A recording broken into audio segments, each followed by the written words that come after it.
मैं संघ और इनकी लगातार झगड़े ये मैं बहुत पहले से आप अंदर तक आ रहा हूँ, अंदर तक, और मुझे मालूम है कि बातें क्या हुई। मुझे ये मालूम है कि लंच के टेबल से लोग उठ के चले कैसे गए प्राइम मिनिस्टर, ये भी पता है। संवादहीनता कितने दिनों से बनी है ये भी प्रधानमंत्री के लंच टेबल से संघ के लोग उठ के चले गए, ये भी मुझे पता है। तो ये कुल मिलाकर इतनी ये अभी हुआ ये चुनाव के बाद, ये प्राण प्रतिष्ठा के बाद हुआ। तो इसे कई बातें इस संघ और बीजेपी नागपुर और दिल्ली के बीच में क्या पड़ रही है, और एक स्थिति ऐसी आ गई कि नरेंद्र मोदी जी को यह लगने लगा कि उम्र से मैं मोहन भागवत जी से भी बड़ा हूं, और मैं संघ में होता तो संघ चालक बन जाता। सोच है अपने अपनी। संघ इससे भी आहत, संघ मंदिर का प्राण प्रतिष्ठा से आहत है।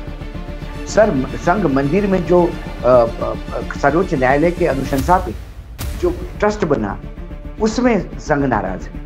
संघ चाहता था कि ट्रस्ट का चेयरमैन कोई संघ का प्रचारक हो, इन्होंने ऊपर से मिश्रा जी को भेज दिया। संघ वहां नाराज है। संघ इवन इसमें भी नाराज था कि शंकराचार्य का अपमान। मोदी जी का पूरी बॉडी लैंग्वेज जो बदली हुई दिख रही है अभी जो बैठ के हुई यहाँ पर, मैंने यही कहा। देखिए, एक हंटर चला नागपुर से, और उसके बाद तुरंत मोदी का परिवार टैगलाइन डिलीट करवा दी मोदी जी ने ट्वीट करके। ठीक है, अब पार्टी का अध्यक्ष कौन होगा, सबकी नजर उस पर है। संघ में मंथन चल रहा है, पार्टी का अध्यक्ष संघ देगा, और संघ वो देगा जो संघ की सुनेगा। तो आने वाले समय में संगठन और सत्ता ये दोनों को सामंजस्य से रखना होगा। पहले क्या था, पहले जो था सरकार निष्ठ संगठन हो गया था, अब इन्हें संगठन निष्ठ नेतृत्व ढूंढना होगा। ये सरकार कितने दिन चलेगी? कुछ दिन पहले तक, जब तक चुनाव में रिजल्ट सामने नहीं आए थे, हर गली नुक्कड़ चौराहे पर चर्चा यही थी सरकार किसकी बनेगी। लेकिन अब चर्चा ये है कि सरकार कितने दिन चलेगी, और इसी पर बातचीत करने के लिए हमारे साथ में अशोक वानखेड़े जी मौजूद हैं, और पहली बार आए हैं तो आप सब लोग स्वागत करिए। परिचय के मोहताज नहीं है, आप तमाम चैनलों पर लगातार देखते रहते, बेबाकी से बोलने के लिए, और टाइगर के नाम से मशहूर हैं। सर बहुत बहुत स्वागत है आपका। धन्यवाद धर्मेंद्र। सबसे पहले मैं ऑनलाइन न्यूज इंडिया के तमाम दर्शकों का स्वागत करता हूं। लोग मुझे विभिन्न प्लेटफॉर्म पे देखते हैं, लेकिन धर्मेंद्र छोटे भाई जैसे हैं, उनने अनुरोध किया और मैंने कहा कि हाँ बिल्कुल कार्यक्रम दे सकते हैं, ऐसी कोई बात नहीं। थोड़ा समय का प्रॉब्लम था, लेकिन मैंने कहा कि जब कोई अनुज आपके पीछे लग जाए तो आप मना नहीं कर सकते। तो जैसा धर्मेंद्र को आपने प्यार दिया, वैसा स्नेह दिया, वैसा ही स्नेह मुझे भी इस प्लेटफॉर्म पे मिलेगा। इस आशा के साथ प्रयास करूंगा कि आप के तमाम जो शंकाएं हैं उसका समाधान करूं, और जो विश्लेषण मैं करता हूं, जिस हिसाब से मैं देखता हूं चीजों को, वो आपके सामने रखने का प्रयास करूंगा। जी बहुत बहुत शुक्रिया, और कोशिश करेंगे कि लगातार अब हम बातचीत करते रहेंगे। सबसे बड़ा सवाल वानखेड़े साहब आजकल यही है, हर गली नुक्कड़ चौराहे पर लोग यही पूछते हैं, आपको भी दिन में हजारों फोन सैकड़ों फोन आते होंगे कम से कम, कि क्या हो रहा है, कब कैसे होगा, किस तरीके से होगा। तो आपको क्या लग रहा है, ये जो सरकार है चल पाएगी, या सिर्फ ये कयासबाजी है, मोदी जी चला लेंगे, मोदी जी अब जो है वो उनको पता है कि यहां से अगर हटे तो फिर पता नहीं कहां नीचे जाकर के रुकेंगे। और जैसे संघ सारा जो अभी जो चल रहा है इस वक्त में, जो राजनीतिक परिदृश्य आपके सामने है, आपको क्या लग रहा है कि ये सरकार चल पाएगी? देखिए धर्मेंद्र जी, एक बात तो बड़ी क्लियर है कि जब भी कोई मिली जुली सरकार चलानी होती है, तब अहंकार को साइड में रखना होता है, और आपके पास 2-3 ऐसे कोऑर्डिनेटर होने चाहिए जो अक्रॉस द पार्टी लाइन जाके बात करें, जिसे हम फ्लोर मैनेजमेंट कहते हैं। क्योंकि जब आपकी अपनी सरकार होती है, अपने बलबूते पे सरकार होती है, तो एक व्हीप काम हो जाता है, एक व्हीप में काम हो जाता है, और फ्लोर मैनेजमेंट का कोई इतना बड़ा काम नहीं होता। तो 10 साल तक, और मैं ये कहूं कि मोदी जी ने लाइफ में फ्लोर मैनेजमेंट किया ही, क्योंकि वो जब मुख्यमंत्री बन के गए गुजरात में, तो उनके पूर्ण सरकार थी बहुमत की। उसके बाद 3 बार वहां चुनाव लड़ा, तीनों बार पूर्ण बहुमत की सरकार आई। उन्होंने कभी अल्पमत की सरकार देखी नहीं। जब दिल्ली आए तो पहले ही झटके में 277, 272 का आंकड़ा पार कर दिया, तीसरी बार 300 पार हो गए, इस बार 370 का अहंकार था, लेकिन 240 पे रुक गए। उन्होंने कभी सपने में भी नहीं सोचा था कि उन पे ये स्थिति आ जाएगी कि एक अल्पमत की सरकार में उनको सरकार में बैठना पड़ेगा। 2014 में बीजेपी की सरकार थी, 2019 में मोदी जी की सरकार आई और 2024 में, मैं यदि गलत नहीं हूं तो ये अमित शाह की सरकार है। लेकिन इनके पास फ्लोर अमित मैनेजमेंट शाह नाम, की सरकार। यस, अमित शाह की सरकार है, क्योंकि पिछले एक साल से करीब करीब अमित शाह जी ने सत्ता और संगठन दोनों टेक ओवर कर लिए थे। इसीलिए यदि मैं ये कहूं कि मोदी जी भी अमित शाह के अनुसार ही चल रहे थे तो अतिशयोक्ति नहीं। ऐसे कई उदाहरण है देने के लिए। लेकिन कुल मिलाकर जब मामला फंसता है तो एकाएक मोदी की गारंटी और मोदी की सरकार एनडीए की सरकार, और एनडीए की सरकार में मोदी जी ने सरकार तो बना ली, सरकार बना ली, मंत्रालय आवंटित हो गए। मंत्रालय आवंटित होने से लगातार झगड़े चल रहे हैं, अंदरूनी अंदर धुसफूस चल रही है। वो बोला जा रहा है कि एक एक्सपांशन करेंगे, पहले 71 मंत्री है और एक्सपांशन करके किसका क्या देंगे पता नहीं। लेकिन कुल मिलाकर जो 52 लोगों के भरोसे ये है, वो एक शिव जी की बारात है। उन्हें टैकल कौन करेगा? उन 52 में दो बड़े लोग, शिव जी की बारात, शिव जी की बारात है ये, तो मैं बता रहा हूं आपको, इसमें शिव जी की बारात मतलब भूत प्रेत सब साथ में रहते हैं। तो वहां पे एक अकेले मांझी भी है, यदि वो बोलने पे आए तो वो भी सरकार की किरकिरी कर लेते हैं। अब वो लगातार कहते हैं कि भाई, संघ भी कहता है कि राम की आस्था जिसने नहीं की, अभी इंद्रेश जी बोले अभी परसों के दिन कि जिन्होंने राम में आस्था, राम के लाने के बाद भी अहंकार आया तो राम ने जगह दिखा दी। बड़ी पार्टी तो बना दी लेकिन 140 240 पे रोक दिया। जो दूसरी पार्टी थी जिसकी राम में आस्था थी नहीं, वो 230 पे आ गई, मतलब पूरा इंडिया गठबंधन। अब राम में आस्था क्यों नहीं थी इंडिया गठबंधन की? सिर्फ इसलिए कि वो राम लला के प्राण प्रतिष्ठा में नहीं गए इनविटेशन के बाद। इसी को आप यदि ये प्रोजेक्ट करते हैं तो राम काल्पनिक है, राम तो था ही नहीं, तो भगवान कहां से हो गया? ऐसा वक्तव्य देने वाले मांझी साहब कैबिनेट में मंत्री कैसे हैं? यह है गठबंधन, यह है गठबंधन की मजबूरियां। मैं धर्म के नाम पे रिजर्वेशन इस देश में होने नहीं दूंगा। मुसलमानों को रिजर्वेशन दिया जाएगा तो मैं इसका कड़ा विरोध करूंगा, और केंद्र में मैं रहूंगा तो नहीं करूंगा। अब आंध्र प्रदेश में 4% मुसलमानों को रिजर्वेशन दिया जा रहा है, वहां मोदी जी सरकार में है, क्या करेंगे? मजबूरी, इसी को कहते हैं गठबंधन। ऐसे कई विसंगतियों का जब मेलजोल होके इकट्ठा एक सरकार सत्ता में रहने का ये जो प्रयास होता है, इसीलिए मैंने इसको शिव जी की बारात बोली। इसमें राम को गाली देने वाले हैं, इसमें दलितों का महिमा मंडन करने वाले हैं, इसमें लोग संविधान की रक्षा करने वाले भी हैं और संविधान बदलने के लिए तैयारी करने वाले भी लोग हैं, इसमें अल्पसंख्यकों को सर पे बिठाने वाले लोग हैं, इसमें अल्पसंख्यकों का द्वेष करने वाले लोग हैं, इसमें मुसलमानों का पाकिस्तान भेजने वाले लोग हैं, लेकिन मुसलमानों को रिजर्वेशन और उनके मस्जिदों को 5,000 रुपए महीने का मेंटेनेंस देने वाले भी लोग इसी मंत्रिमंडल में हैं। तो इसीलिए मैंने इसको शिव जी की बारात की। सवाल है कि ये सरकार टिकाना किसका काम है? ये सरकार रहनी चाहिए, ये काम नरेंद्र मोदी और अमित शाह जी का है। इन दोनों को प्रयास करना पड़ेगा कि ये सरकार टिकी रहे। लेकिन ये प्रयास करने का मतलब है उन्हें पूर्ण रूप से अपनी विचारधारा, अपनी सोच, अपने काम करने के तरीके ये जाके जमुना में प्रवाहित करने होंगे, और जो 52 लोग कहेंगे उनके हिसाब सरकार चलानी होगी। ये मायने नहीं रखता कि आपके पास 240 है, 240 है लेकिन किसी काम के नहीं।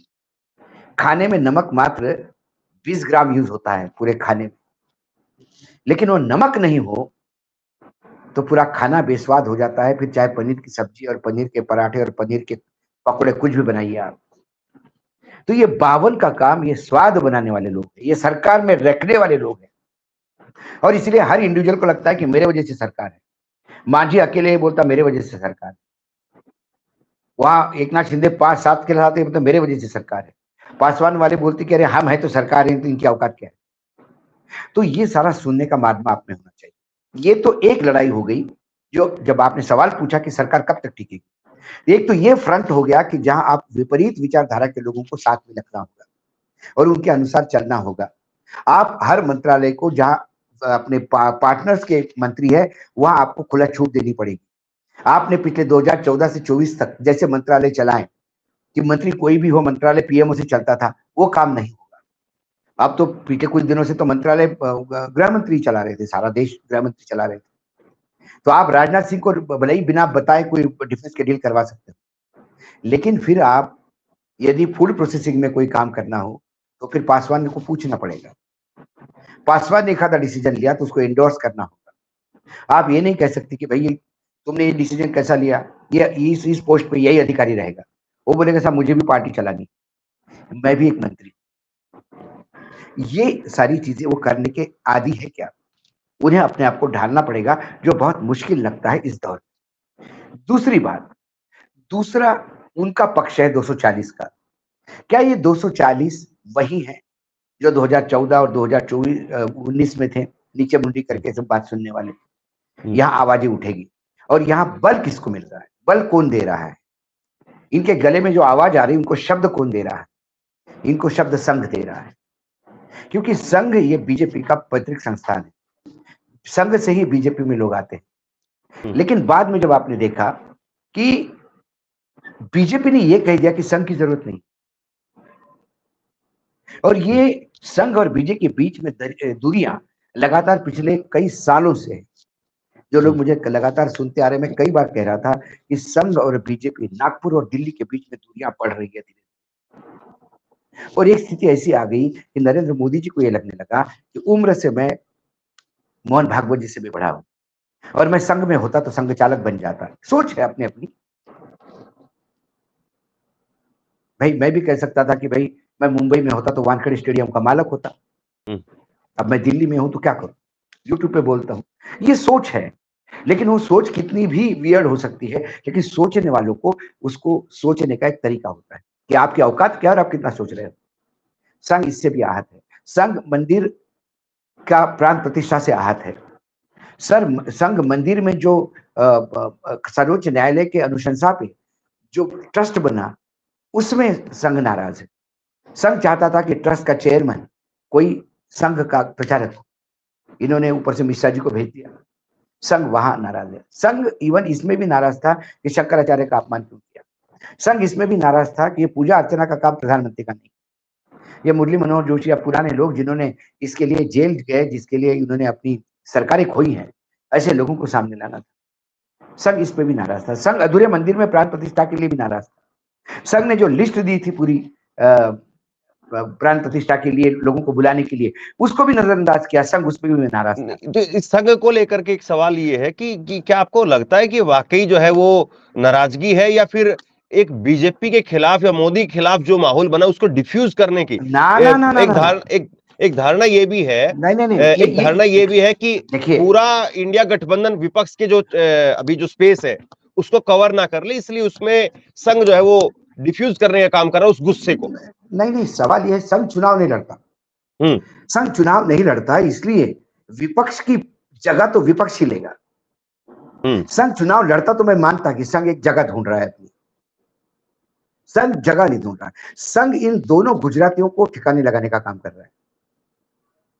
संघ अहंकार की बात करता है। लेकिन संघ को आप ऐसे नहीं देखते जैसे कि घर में जो है वो लड़के की कहीं से बाहर जो है कोई छेड़खानी करके आया है और उसकी पड़ोसी या बाहर के लोग शिकायत लेकर के आ रहे हैं, उससे पहले पिताजी या घर पे लोग जो है उसको डांटने लग जाए तो बाहर के लोगों का गुस्सा थोड़ा कम हो जाता है? ऐसा मैं नहीं मानता, क्योंकि मैं संघ और इनकी लगातार झगड़े ये मैं बहुत पहले से आप अंदर तक आ रहा हूँ। अंदर तक। और मुझे मालूम है कि बातें क्या हुई। मुझे ये मालूम है कि लंच के टेबल से लोग उठ के चले कैसे गए प्राइम मिनिस्टर के, ये भी पता है। संवादहीनता कितने दिनों से बनी है ये भी मुझे पता है। प्रधानमंत्री के लंच टेबल से संघ के लोग उठ करके चले गए, ये भी मुझे पता है। तो ये कुल मिलाकर इतनी सारी बातें ये अभी हुआ, ये चुनाव के बाद, ये प्राण प्रतिष्ठा के बाद हुआ, और ऐसे कई बातें हुई। उसके बाद यदि 240 पे बीजेपी आई है तो ये मैं नहीं मानता कि इंडिया गठबंधन ने ही लाया है। इसमें संघ का बहुत बड़ा हाथ था। वहां बीजेपी के लोगों ने ही बीजेपी को निपटाया, मानिए आप। महाराष्ट्र में यदि सबसे बड़ी हार हुई और यूपी में सबसे बड़ी हार हुई तो ये उन्हीं के बीजेपी के लोगों ने बीजेपी के लोगों को निपटाया है। अब ये ठीकरा कभी योगी आदित्यनाथ पे फोड़ना चाहता है तो कभी फोड़ना चाहते हैं। सवाल है टिकट किसने दिया, सवाल है टिकट किसने बांटे। टिकट जिसने बांटे वो इसका रिस्पॉन्सिबिलिटी ले, जिम्मेदारी ले कि हाँ मैंने गलत टिकट बांटे, मैं रिस्पॉन्सिबल हूँ। लेकिन टिकटे क्यों फोड़े जाते हैं? क्यों देवेंद्र फडणवीस कहता है कि भाई मैं रिस्पॉन्सिबल हूं महाराष्ट्र में जो सिंगल डिजिट पे बीजेपी आई? क्या किया देवेंद्र फडणवीस ने? देवेंद्र फडणवीस ने एक भी टिकट बांटा है?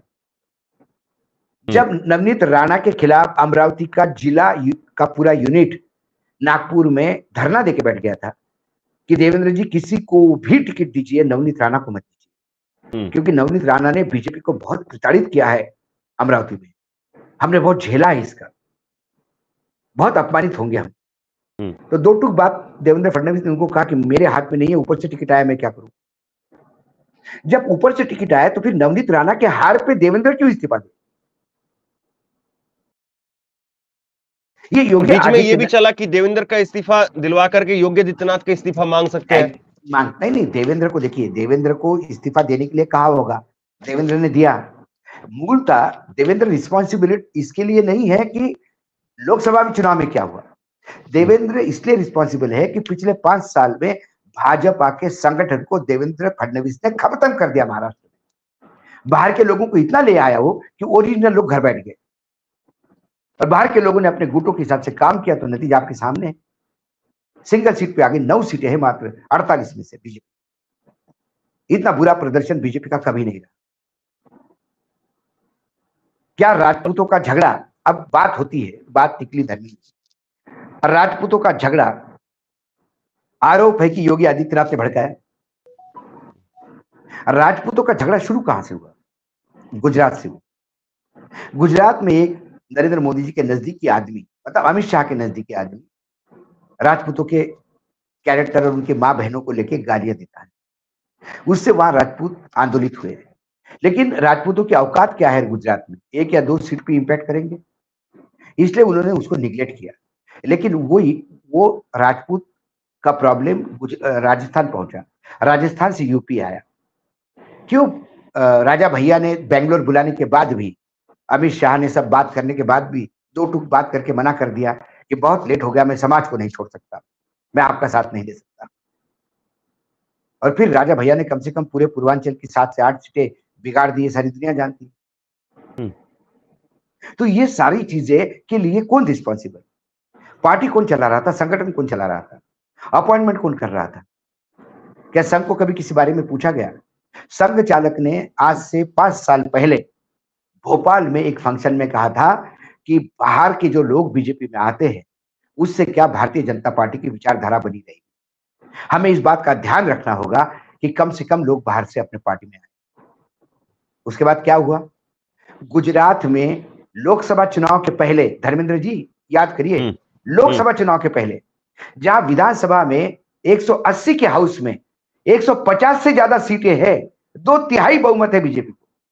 2/3 बहुमत होते हुए भी आपने 4 कांग्रेस के विधायक तोड़ लिए, 1 अपेक्ष के विधायक तोड़ के बीजेपी में ले आए। उन्होंने इस्तीफा दिया, फिर उनका बाई इलेक्शन हुआ बीजेपी के टिकट पे, फिर उनको जितवाया गया। अब उनको मंत्री बनाने की बात हो रही है। उनमें से कौन है? अर्जुन मोरवाड़िया। कौन थे अर्जुन मोरवाड़िया? कांग्रेस के अध्यक्ष थे गुजरात के, बड़ा नाम था। क्या जरूरत थी बीजेपी को कांग्रेस के अर्जुन मोरवाड़िया को साथ में लेने की, जब आप 150, 2/3 बहुमत आपके पास है। महाराष्ट्र में जब आपके पास अच्छा खासा बहुमत था, सरकार थी, क्या जरूरत थी अजित पवार को लेने की? लेकिन अभी तो हम देख रहे हैं कि मोदी जी का पूरी बॉडी लैंग्वेज जो बदली हुई दिख रही है। अभी जो बैठ के हुई यहाँ पर, मैंने यही कहा, देखिए, हाँ, एक हंटर चला नागपुर से, हाँ, और उसके बाद तुरंत मोदी का परिवार टैगलाइन डिलीट करवा दी मोदी जी ने ट्वीट करके। ठीक है, अब पार्टी का अध्यक्ष कौन होगा? सबकी नजर उस पर है। संघ में मंथन चल रहा है, पार्टी का अध्यक्ष संघ देगा, और संघ वो देगा जो संघ की सुनेगा। तो आने वाले समय में संगठन और सत्ता, ये दोनों को सामंजस्य रखना होगा। पहले क्या था? पहले जो था, सरकार निष्ठ संगठन हो गया था। अब इन्हें संगठन निष्ठ नेतृत्व ढूंढना होगा। ये भी हो सकता है कि चंद्रबाबू नायडू अलग हो जाए, ये भी हो सकता है कि नीतीश कुमार पलटी खा जाए, बहुत सारी चीजें हो सकती है। ये भी हो सकता है कि बीजेपी के अंदर ही इतना आवाज निकले, ये कोई नया नाम सामने आए और गठबंधन की सरकार में नया नाम प्रधानमंत्री बने। ये शंका, ये आपके पास में क्या आपको जो है वो जानकारी है कि ये नायडू और नीतीश से जो है वो बात बनी नहीं, या फिर कोशिश नहीं की गई, या इंडिया गठबंधन की तरफ से भी अगर देखें तो? दो तीन चीजें बड़ी क्लियर है। हाँ। नायडू जी बहुत, देखो, दो राज्य अलग है, दोनों का सिचुएशन अलग है, और दोनों का अपने को दोनों का विश्लेषण अलग अलग करना होगा। हम एक साथ नहीं कर सकते। यदि हम नायडू की बात करें तो नायडू कई सालों के बाद मुख्यमंत्री बने, बहुत लंबा गैप हुआ है, और उस लंबे, हाँ, और उतने गैप में 20 साल में पूर्ण रूप से आंध्र प्रदेश के टुकड़े हो गए, तेलंगाना बन गया, और आंध्र प्रदेश बैंकक्रप्ट हो गया, दिवालिया है आंध्र प्रदेश अब। चंद्रबाबू नायडू एक विजन वाले आदमी, हैदराबाद को आईटी हब बनाने वाले आदमी है।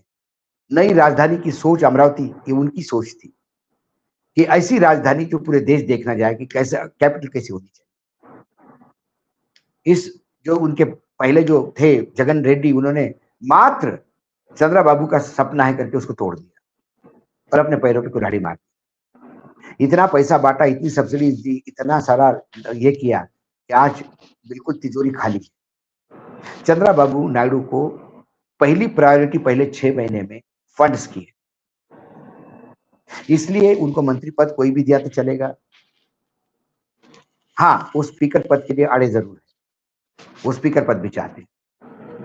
स्पीकर पद पर बीजेपी मानेगी? ये अभी देखना, फ्लोर, मैंने इसको तो बोला फ्लोर मैनेजमेंट कैसा होता है। हाँ। इसको मनवाने वाला कौन है? देखिए, अटल जी के टाइम पे एक प्रमोद महाजन हुआ करते थे, या कांग्रेस में अहमद भाई थे, कि जो अक्रॉस दो पार्टी लाइन किसी के भी घर में रात को पहुंच जाते थे, बातचीत होती थी, सुलझाने का प्रयास किया जाता था। फिर यूपीए में एक हरकिशन सिंह सुरजीत थे, सरदार जी, लेफ्ट वामपंथी, उनका अक्रॉस द पार्टी लाइन इतना आदर था कि वो किसी के यहाँ जाके बैठ गए तो कोई मना नहीं करते। सोनिया गांधी को आप प्रधानमंत्री ना बनिए और किसी और को बनाइए, ये सजेशन देने वाले सुरजीत थे, तो आपका मान सम्मान बढ़ जाएगा, और वही हुआ। तो ऐसा कौन है बीजेपी आज के डेट में? नरेंद्र, बीजेपी में लोग बहुत हैं अक्रॉस द पार्टी लाइन बात करने वाले, लेकिन क्या वो नरेंद्र मोदी के साथ है? नरेंद्र मोदी ने हमेशा अपने से छोटे बौने लोगों को साथ में रखा, और जो लोग बड़े थे उनका कद छाड़ दिया। राजनाथ सिंह का कद छाड़ दिया। जब राजनाथ सिंह गृह मंत्री थे तो मुझे लगा कि ये अपने अपने हिसाब से चलाएंगे, लेकिन बाद में मैंने राजनाथ जी को इतना सरेंडर होते हुए देखा कि मुझे खुद शर्म आने लगी। मैं राजनाथ जी को व्यक्तिगत रूप से जानता हूं कि एक पर्सनैलिटी कितने नीचे जा सकती है। जब 29 के बाद भी मोदी जी के नेतृत्व में सरकार बनाएंगे, 2029 के बाद भी, ये बोलने वाले राजनाथ, इसका मतलब बीजेपी में बैंकरप्सी आ गई। बीजेपी का अध्यक्ष, राष्ट्रीय अध्यक्ष पार्लियामेंट्री बोर्ड तय करेगा, ये अमेंडमेंट हुआ संगठन में। क्या मायने हैं इसके? क्या पार्लियामेंट्री बोर्ड है आपका? नीतीश कुमार क्यों? ये उधर है। तो बेसिकली चंद्रबाबू नायडू बहुत कॉशियस है। उन्हें पता है कि ये दो लोग 6 महीने के अंदर 272 करने का प्रयास करेंगे बीजेपी को, इसके लिए वो लोगों को तोड़ेंगे। वो किसी भी हालत में अपनी पार्टी टूटने नहीं देना चाहते। दूसरी बात है, बीजेपी के साथ लंबा वो आंध्र प्रदेश में चल नहीं पाएंगे, क्योंकि वहां माइनॉरिटीज भी है। बीजेपी ने कितना ही मुंह बंद रखा आंध्र प्रदेश में, लेकिन बाहर जो बकबक करते रहते हैं, माइनॉरिटीज को गाली देते रहते हैं, उसका इम्पैक्ट आंध्र प्रदेश में पड़ता है। तो वो एक लिमिट टाइम तक अपना उल्लू सीधा करने तक रहेंगे, और वो बहुत हार्ड बार्गेनर है। जब एनडीए में थे तब भी वो हार्ड बार्गेनर थे। उन्होंने एनडीए को जो जितना शोषण करके अपना राज्य का भला किया, ऐसा मुख्यमंत्री होने चाहिए। मैं आदर करता हूं ऐसा, कि जो अपने प्रदेश के लिए लड़े और केंद्र को अपने गन पॉइंट पे रखे, तो वो रखेंगे। दूसरी बात अब नीतीश की करें तो नीतीश के लिए प्रायोरिटी है विधानसभा भंग करना।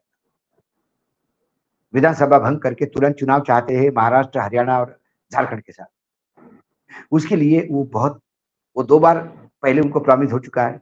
जब उनको ये बोला गया कि अभी लोकसभा, अभी तो करेंगे, लोकसभा के साथ आपके चुनाव करवा देंगे, लोकसभा के साथ भी नहीं। और अब फिर जब महाराष्ट्र के साथ होना था तो बीच में नोटिफिकेशन आ गया एक बाई इलेक्शन का, उससे वो बहुत आहत है। दूसरी बात है कि जनता दल क्या टूट जाएगा? उनको जनता दल भी इकट्ठा रखना है। तीसरी बात, चाचा और भतीजे के संबंध और दरवाजे हमेशा एक दूसरे के लिए खुले हैं।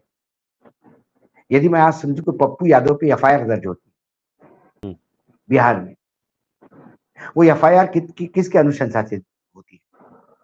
पप्पू यादव से किसकी नहीं पटती? तेजस्वी की नहीं पटती, आरजेडी की नहीं पटती। और आरजेडी और जनता दल यूनाइटेड आमने सामने है, तो पप्पू यादव को तो दोस्त बनाना चाहिए। पप्पू यादव पे तो एफआईआर कैंसिल करके उसके बाद केसेस जो है रद्द कर देनी चाहिए। लेकिन तेजस्वी के कहने पे ही अब पप्पू पे एफआईआर हुई। तो ये मित्रता बहुत गाढ़ी है। और फ्लाइट की तस्वीरें भी साथ में आई थी कि फ्लाइट में आगे पीछे साथ में बैठे। वो बाकायदा खींच के मैसेज दिया गया। तो सबसे वोलाटाइल जो है अभी वो बिहार है। अभी राष्ट्रीय कार्यकारिणी की बैठक बुलाई दिल्ली में अगले वीक। उसमें क्या निर्णय लेते हैं ये बहुत मायना रखते हैं। तो नीतीश बहुत शातिर, ये शब्द यूज कर रहा हूं क्योंकि मेरे पास और हिंदी में कोई अच्छा शब्द नहीं मिला, और मैं अच्छे सेंस में ले रहा हूं, जिसको अन्यथा न ले। शातिर पॉलिटिशियन है। आप इमेजिन करिए, नीतीश कितने साल से मुख्यमंत्री, पार्टनर बदलते रहते हैं, मुख्यमंत्री वही रहते हैं। उनके बारे में उनके बारे में ये भी कहा जाता है कि वो एक सपना पाले हुए हैं कि इस जिंदगी में एक बार जरूर प्रधानमंत्री बनना है। और मुझे लगता है कि अभी जो मौका है उनके पास में, इससे बेहतरीन मौका दोबारा आना नहीं है। तो फिर ये 5 साल सरकार चलेगी कि नहीं चलेगी तो अपने आप तय हो गया। मैंने वही तो कहा आपको। हाँ, मैंने वही कहा आपको। जो आप स्टार्टिंग से हम जो विश्लेषण कर रहे थे वो इसी बात पे कर रहे थे कि सबसे पहले इसमें 2 चीजें। पहले वो 52 लोगों का एक बारात है शिव जी की, वो 246 पे टेका देके सरकार बनाए रखी है। वो 52 निकलते से सरकार गिर जाती। तो उस 52 में बड़े प्लेयर ये 2 है, और बाकी 52 जो है वो 2 प्लेयर के हिसाब से चलेंगे। उनमें से 10 छूट भी जाए तो उससे फर्क नहीं पड़ता। ये 2 लोग चले भी गए और बाकी नहीं भी गए तो भी इनकी स्ट्रेंथ नीतीश से नीचे आ जाती है, तो आप 10 शॉर्ट होते हो सरकार बनाने में। ये बात तय है। इसलिए वेट एंड वॉच पार्टी का अध्यक्ष कौन बनता है, इसमें भी तय होगा कि मोदी जी। मैं सरकार कितने दिन चलेगी ये नहीं देख रहा हूं। मेरा पहला जो मैं देख रहा हूं वो कि मोदी जी कितने दिन प्रधानमंत्री बने रहे। अच्छा, ये भी हो सकता है। ये भी हो सकता है। रिप्लेसमेंट हो सकता है कि एक सर्वमान्य लोग, एक ऐसा नाम कोई भी, शिवराज हो सकता है, राजनाथ, गडकरी हो सकते हैं। राजनाथ के मुझे चांसेस कम लगते हैं क्योंकि राजनाथ का संघ का भी विश्वास राजनाथ से उठ गया। जिस हिसाब से राजनाथ एकदम चरण धोके पीने लगे, उससे कोई तो एक विरोध का सुर बोलने वाला चाहिए, कोई तो एक सवाल उठाने वाला चाहिए। और अब तक सवाल उठाया गडकरी ने। एक आदमी है जिन्होंने संगठन की इज्जत रखी, संगठन को डैमेज किए बगैर पार्टी के साथ गलत होने नहीं दिया। यदि आज भाजपा सत्ता में है मध्य प्रदेश में तो उसका पूर्ण क्रेडिट मैं शिवराज सिंह चौहान को देता हूं। यदि 29 की 29 सीटें आती हैं तो उसका मैं पूर्ण क्रेडिट शिवराज सिंह चौहान को देता हूं। आहत होने के बाद, उनके साथ गलत होने के बाद भी उन्होंने संगठन के साथ गलत नहीं किया, होने नहीं दिया। लेकिन एक सवाल ये भी उठ रहा है कि अभी तो चलिए ये जो संघ की तरफ से बयानबाजियां हो रही हैं, या और जो नीतीश कुमार कॉम्प्रोमाइज करने के लिए करके और जो सारी बातें अभी चल रही हैं, अभी जब चुनाव होंगे और उस चुनाव के नतीजे आएंगे महाराष्ट्र, हरियाणा और झारखंड, और अगर यहां पर ऐसे ही नतीजे आ गए जैसे अभी आए हैं और इंडिया गठबंधन वहां पर बल्ले बल्ले के साथ में, हरियाणा में बहुत ज्यादा उम्मीदें हैं, महाराष्ट्र से आप खुद आते हैं तो महाराष्ट्र को आप जानते हैं, महाराष्ट्र में उम्मीदें हैं। महाराष्ट्र में 100% इंडिया गठबंधन आ रहा है, 100%। और हरियाणा में भी बहुत हद तक ये कहा जा सकता है। हाँ, और झारखंड में भी हेमंत सोरेन का अभी भी प्रभाव दिख रहा है। देखिए, हेमंत सोरेन का प्रभाव क्या है ये बीजेपी ने बंगाल में चखा है। जो बंगाल में जंगल महल का एरिया है, जो झारखंड को लग के है, जहां संथाल आदिवासियों का बहुत, जो बीजेपी की सीटें हुआ करती थी, बीजेपी सारी सीटें हार गई। वो इम्पैक्ट सोरेन का है वहां। सोरेन को जेल में डालने, अब आकलन कर रहे हैं। ये मतलब तीनों राज्यों में भी अगर हार हुई तो फिर उसके बाद में और ये जो जहाज जो अभी है वो और डगमगाएगा। बिल्कुल डगमगाएगा, बिल्कुल डगमगाएगा। और ये अजीत पवार उससे पहले कूद करके चले जाएंगे। आप अजीत पवार जाएंगे कहां? अजीत पवार कहां जाएंगे? अजीत पवार शरद पवार लेने के लिए तैयार नहीं है, सवाल ही नहीं उठता।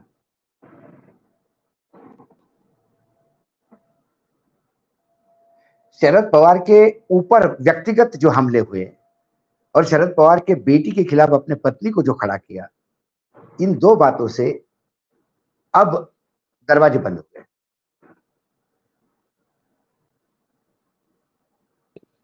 बहुत बहुत शुक्रिया वानखेड़े साहब, और सारी बातें जो है वो बेबाक तरीके से आपने रखी। और वही सवाल है कि कब तक जो है वो मंगलसूत्र पर और मुजरा पर बात करने वाले मोदी जी कब तक चुप्पी साधे रहेंगे, नायडू को लेकर के, उनके मुस्लिम तुष्टीकरण को लेकर के, या किसी तरीके से भी आप कहिए।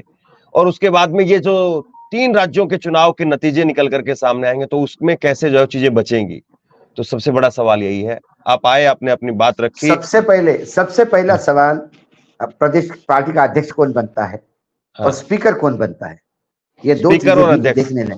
अध्यक्ष, ये दो चीजें सबसे पहले होगी, उसके बाद 3 राज्यों के चुनाव। यानी स्पीकर में सरकार को जो है वो कंट्रोल किया जाएगा और अध्यक्ष से पार्टी को कंट्रोल, दोनों को। बिल्कुल। बहुत बहुत जो है वो धन्यवाद आपका, और उम्मीद करेंगे कि आपके साथ लगातार ऐसे ही जो है बातचीत अब चलती रहे। Thank you.